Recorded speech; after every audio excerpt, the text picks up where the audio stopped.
Posted by you, Rowan Winterlace. Fire me? You're all losing your jobs.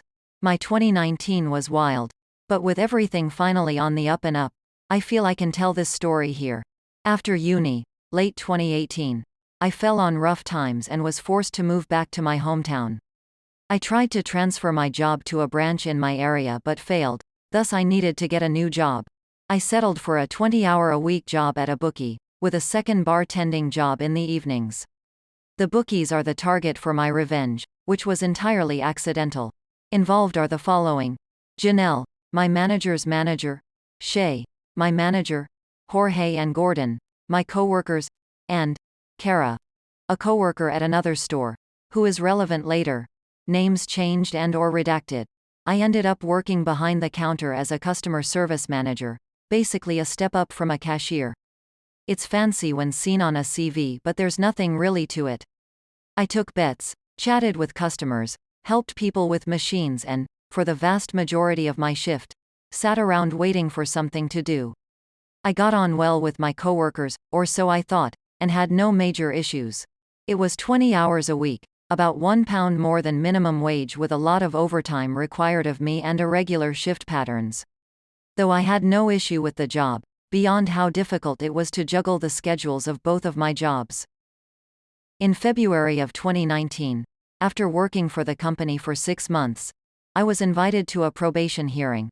It cannot be emphasized enough that it was a probation hearing in which I would have my performance reviewed and, as informed in training, was entitled to a pay raise at the end of it. I arrived that morning to a disciplinary hearing where, without even a shred of evidence, I was accused of 11 different cash discrepancies dating back to early November of 2018, shortly after I'd started, which all amounted to £271.36.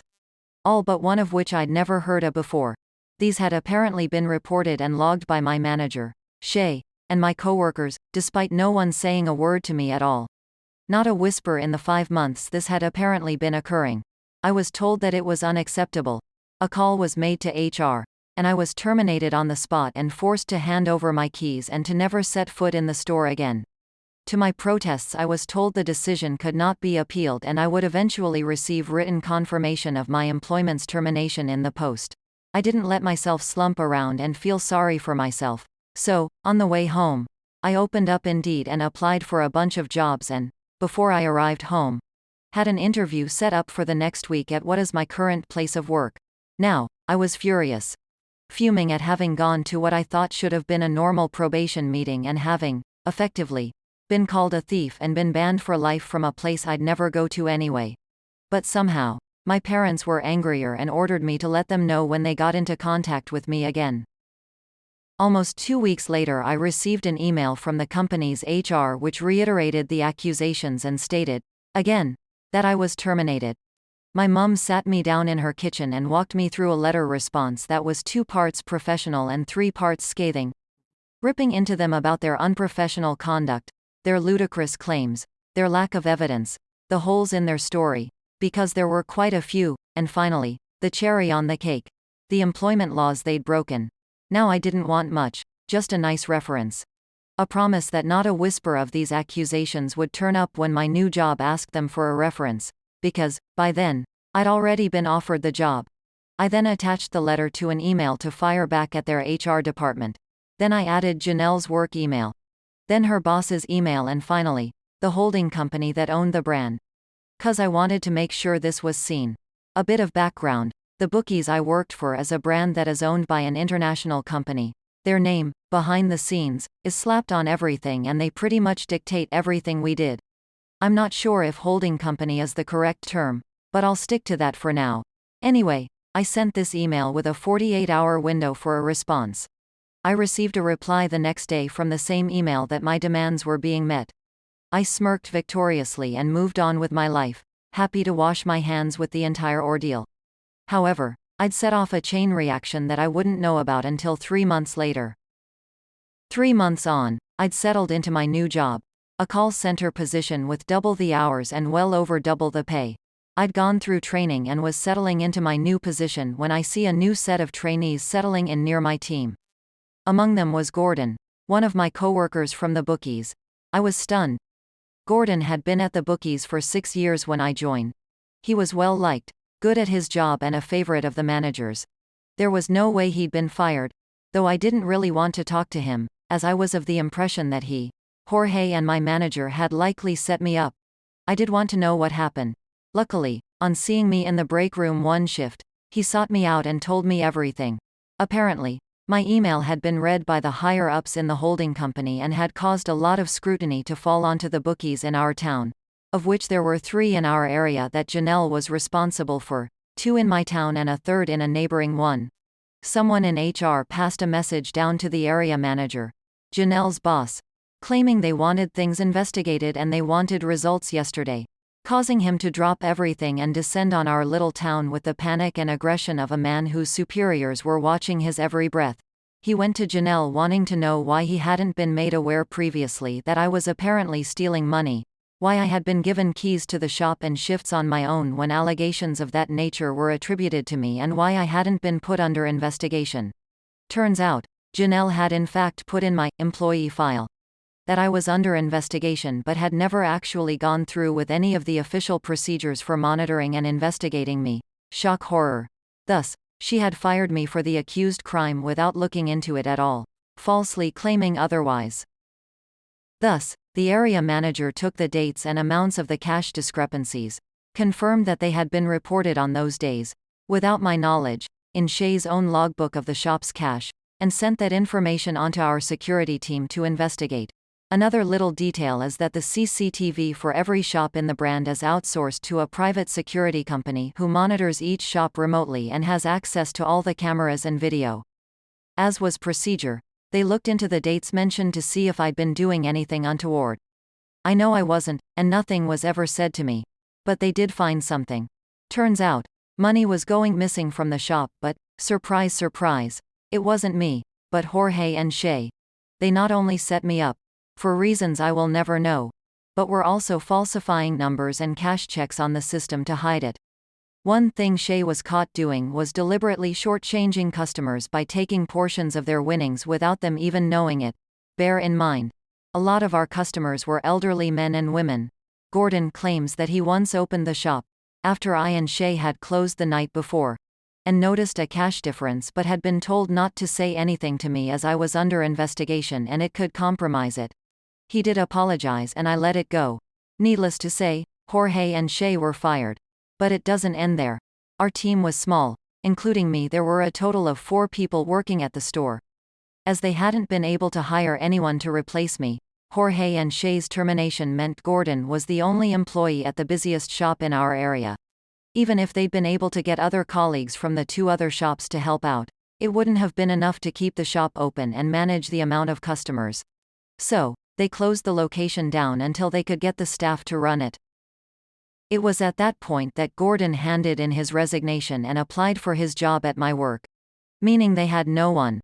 On top of that, Gordon's girlfriend worked in the same shop as Janelle, and she relayed that she was rarely at their store, in the other town, for the next few weeks before the area manager reported she was fired as well. No reason given to her.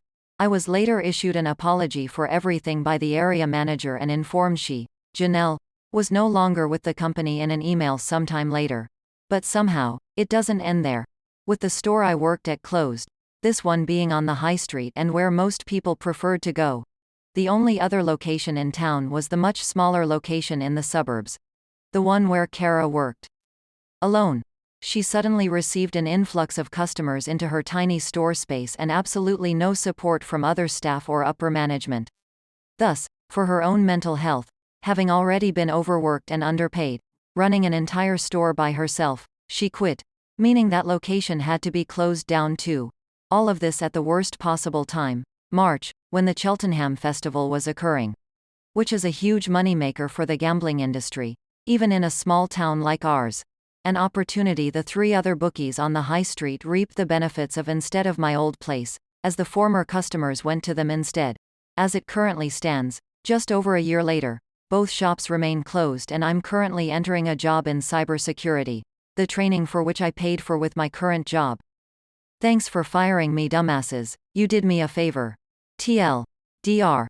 I was fired for false claims of theft. I complained to the higher-ups. The real culprits lost their jobs. Every shop in town closed down and they lost out on a bunch of money and customers.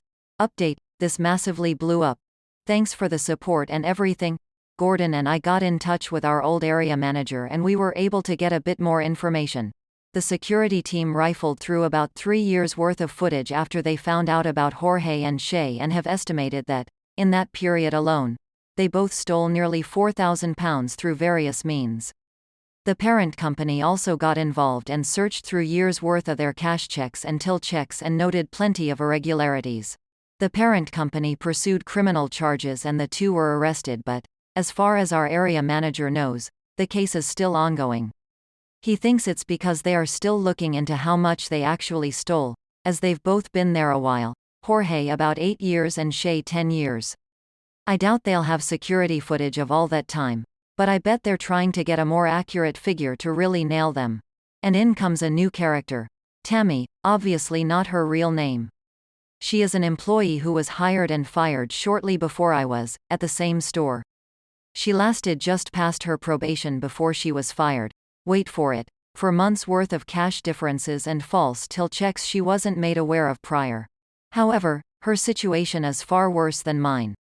Tammy is in the process of suing the company for wrongful termination, alongside financial and emotional damages, as she was put under a lot of stress whilst in the job by Shay, who apparently left her to fend for herself and would refuse to step in when customers got aggressive, and then had a miscarriage shortly after her employment was terminated.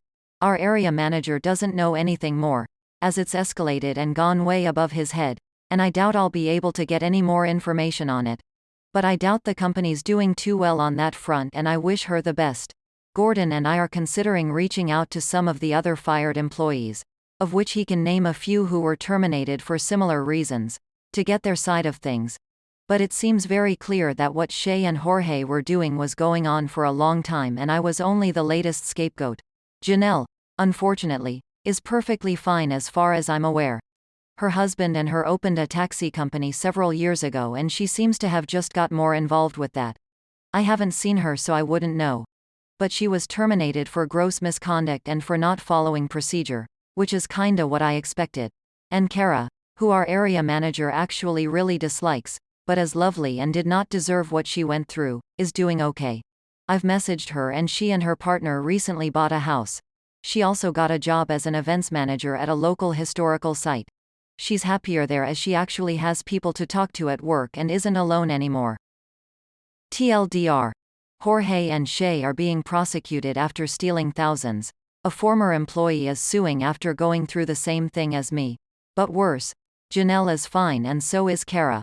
Thank you again for all the awards, updates and support.